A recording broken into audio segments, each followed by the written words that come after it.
তো ওইটা শেষে আমরা গুগল শিটে কীভাবে সেভ করবো, এই যে গুগল শিটে যাব, আমি এটা নতুন জিমেল নিয়ে নিছি। তো প্লাস অপশনে যাব,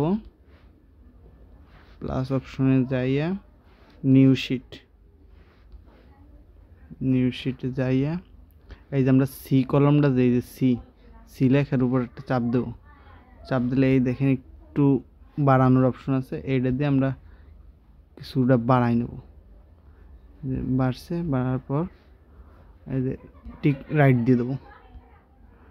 রাইট দেওয়ার পর এইখানে দেবো আমরা যে মাত্র যে প্রোফাইল লিঙ্কটা, এই যে আমারটাই এই নোটপ্যাড আছে, স্যামসাংয়েও আছে, সবাই একটু খুঁজে নেবেন, নাহলে রেডমি কিবোর্ড ইউজ করুন। এই যে প্রোফাইল লিঙ্ক নিছি, এই যে সংখ্যাটা, এই সংখ্যাটা রাখবো শুধু প্রোফাইল লিঙ্ক থেকে, এই যে প্রথম কলমে সংখ্যাটা।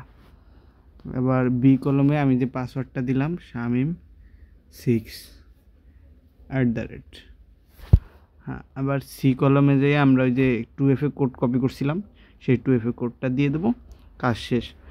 এরকম ধরেন আপনি বড় একটা বানাইলেন, বানানোর পর তারপরে আপনি এটা মানে যখন রাত্রে দিবেন তখন এই যে 3 ডটে চাপ দিবেন। 3 ডটে চাপ দেওয়ার পর এই সেভ অ্যাজ এক্সেল এটা দিবেন। এই যে এক্সেল ফাইল হয়ে গেছে।